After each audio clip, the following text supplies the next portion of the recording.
आज के युग में देखिए कि मेरा इस काम से मेरा परिवार भी खुश नहीं है, सिर्फ माँ साथ दे रही, परिवार भी छोड़ के चली गई।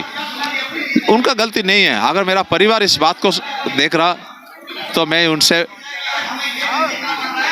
विनती निवेदन करता हूँ, क्षमा कर रहा है, मेरे को देश के लिए कुछ करने दीजिए। अपने बच्चे के लिए तो सभी करता, मैं तो दूसरे के लिए भी करूँ। आप तो खा रहे पी रहे, आपके बाप खिला रहे, लेकिन बाकी जिसके बस माँ बाप भी किसी की जरूरत नहीं है। क्षमा करना। देश की सच्चाई, सच छुपने नहीं देंगे। आदाब, मैं हूं हाफिज गुलाम सरवर और आप देख रहे हैं देश की सच्चाई। ज़रा सा बैनर को एक बार दिखाइए आप। धनी एवं गरीबों के बीच भेदभावपूर्ण सरकारी शिक्षा नीति के खिलाफ अहिंसावादी भूख हड़ताल। और ये हैं अश्विनी कुमार सिंह जी। आप हैं अश्विनी कुमार सिंह जी, क्या है पूरा मुद्दा क्या है? सर, ये शिक्षा का व्यवसायीकरण का युग है और ग्लोबलाइजेशन का भी युग है। ग्लोबलाइजेशन के युग में एक भाषा ऐसा होना जो सबको मालूम है, वो है इंग्लिश। ठीक है, बड़े आदमी का जो बच्चा है, उनका बच्चा क्या करता, इंग्लिश मीडियम स्कूल में पढ़ाई करके निकालता तो उनको 40-50 हज़ार रुपये का पेमेंट कैसे भी मिल जाता। और ये जो गरीब बच्चा है जो सरकारी स्कूल में अपने बच्चे को पढ़ाई कराता, इनको क्या होता, वहाँ हिंदी, बांग्ला, उर्दू, कन्नड़ा, तेलुगु, तमिल, मलयालम या गुजराती या मराठी, ये रीजनल लैंग्वेज में पढ़ाया, ये सभी भाषा में पढ़ने को मजबूर रहता। वहाँ से निकाल के आने के बाद इनको क्या होता, सिर्फ 10,000 रुपये का पेमेंट मिलता। ठीक है ना, इससे इनको आगे बढ़ने नहीं हो रहा। नहीं तो इनको खिलौना का दुकान जैसे दुकान में काम मिलता, तो इससे ये इनको आगे बढ़ने का मौका नहीं मिल रहा। इसलिए मैं सरकार के पास मांगे रखा हूँ कि इनका जो सपना, इनका क्या, मेरा भी सपना था। ये छोड़कर भी और एक बात है, जो शिक्षा का ऐसा भेदभावपूर्ण व्यवस्था के लिए आज भी गांव के तरफ चले जाइए, जो ऊंच नीच छुआछूत जैसा घृण्य जातिवाद प्रथा सिर उठा खड़ा है। मैं गांव में एकदम जहां पर गोबर रहता, गाय बंध रहता, और चारों तरफ खेती बाड़ी, ऐसा स्कूल में भी बैठ के आया हूँ, उसका प्रूफ मेरे पास है, तब जाके इतना बड़ा शहर में आया हूँ।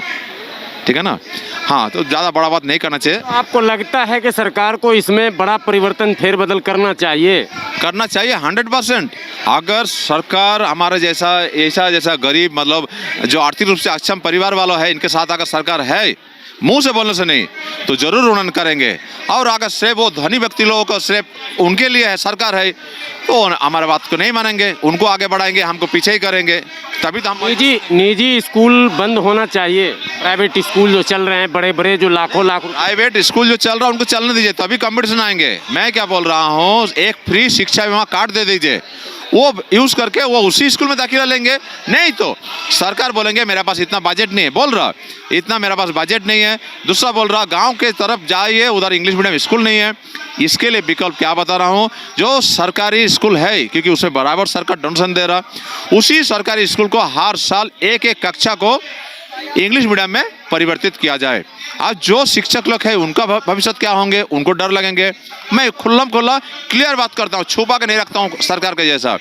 क्या करना, इन लोगों को इज्जत के साथ किसी सरकारी जो पढ़ाने में नहीं आता इंग्लिश, उनको इज्जत के साथ किसी दूसरे सरकारी विभाग में लाया जाए। और क्या होता, कुछ बात ऐसा भी है जो सरकार को मालूम नहीं रहता, क्योंकि मैं फ्री में जाकर ट्यूशन पढ़ रहता, जब भी जहाँ भी जाता हूँ, गांव में जाता हूँ, उसमें क्या देखा, जो गरीब घर के बच्चे लोग हैं, इनको शिक्षा के अनुरूप परिवेश नहीं मिलता। वैसे हालत में इनके लिए मैं क्या बोल रहा हूँ सरकार के पास, कि इनको क्या करना, फ्री खाना तो दे रहा सरकार, इसके साथ फ्री छात्रावास भी मिले, जहाँ पर इनको अच्छा संस्कार मिले। भेदभावपूर्ण जो भेदभाव व्यवस्था है ना, इसका विहीन एक अच्छा संस्कार मिले, और इसमें इनको जातीयतावादी शिक्षा भी मिलते रहेंगे। ऐसा स्कूल, ऐसा छात्रावास मिलेंगे तो, है ना, कि एक साथ में सभी बच्चे रहेंगे। हाँ, ये भेदभाव खत्म हो जाएगा जरूर। इसमें क्या, उसके अंदर में राष्ट्रवादी एक भावना भी जागेंगे, जब एक ही जगह में हिंदू, मुस्लिम, क्रिश्चियन, ऊंच नीच, मतलब आज जो व्यवस्था है, ये सभी बच्चे एक जगह में रहने से ये भेदभाव खत्म हो जाएंगे। ये मेरा लक्ष्य है। और दूसरा और एक बात है, जो 10 पास हो गया, 10 क्लास पास, उनको एक खास काम पे स्किल दिया जाए ताकि उनको काम मिले। सरकार शुरू कर चुकी है स्किल डेवलपमेंट, हर जगह में अभी तक नहीं हुआ। अगर ऐसा हो गया आपके हिसाब से बहुत ही बढ़िया बात है। कोई जगह मैंने देखा, लेकिन हर जगह में अभी तक नहीं हुआ। ये सरकार जो स्किल डेवलपमेंट पे काम कर रही है, गांव तक अभी नहीं पहुंच पाया। हर जगह में दिखाई नहीं दे रहा, हर स्कूलों में तो नहीं दिखाई दे रहा, लेकिन कोई कोई गए इस बात को। तो मैं ये चाहता हूँ कि एक मतलब एक परमानेंट कर दे कि ऐसा राष्ट्रीय एक नीति हो पूरे दिल्ली से लेकर गांव तक। हाँ, बस यही मेरा लक्ष्य है इस अनशन आंदोलन का। सरकार अगर मेरे को मौका दिया तो मैं यहाँ अनिर्दिष्टकाल के लिए बैठने के लिए आया हूँ, लेकिन सरकार मौका नहीं दे रहा। वो क्या बोल रहा है, एक दिन के लिए बैठिए फिर कल आ जाइए। सर, हम भूखा जब रहता हूँ कुछ भी मुंह में नहीं डालता हूँ। ये मैं रह चुका हूँ बंगाल के। कितने बजे तक रहेंगे भूख? सर, मैं बंगाल के बांकुड़ा जिला में 16 दिन रह के आया हूँ। सामने कैमरा टंग के है, डिस्ट्रिक्ट मजिस्ट्रेट को मालूम है, मंत्री लोग आए उधर मेरे को उठाने के लिए। बांकुड़ा के ही हो क्या? है तो बांकुड़ा का एक दूरदराज गांव का, लेकिन बांकुड़ा शहर में बैठा हूँ। मैं साउथ इंडिया में बैठा हूँ, कोविड के टाइम में बैठा हूँ साउथ इंडिया में। मैं बहुत सारे बंगाल गवर्नमेंट से बात नहीं हुई आपकी कभी? सर, मैं बहुत सारे आंदोलन से जुड़ा हुआ हूँ, उनके पास भी कुछ दाबी रख के बैठा हूँ दूसरा बात लेकर।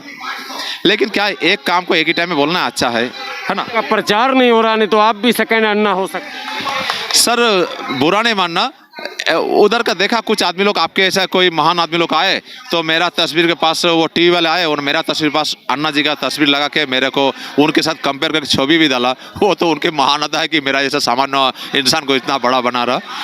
लेकिन सर, आज के युग में देखिए कि मेरा इस काम से मेरा परिवार भी खुश नहीं है।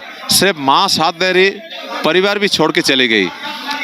उनका गलती नहीं है। अगर मेरा परिवार इस बात को देख रहा तो मैं उनसे विनती निवेदन करता हूँ, क्षमा कर रहा है, मेरे को देश के लिए कुछ करने दीजिए। अपने बच्चे के लिए तो सभी करता, मैं तो दूसरे के लिए भी करूँ। आप तो खा रहे पी रहे, आपके बाप खिला रहे, लेकिन बाकी जिसके पास माँ बाप भी किसी की जरूरत नहीं है। क्षमा करना। आंदोलनकारी तो आपने बहुत देखे हैं, लेकिन ये बात जो कही जाती है और बराबर कही जाती है, बाबा साहब अम्बेडकर से लेकर आज तक के आंदोलनकारियों को बड़ा त्याग करना पड़ता है।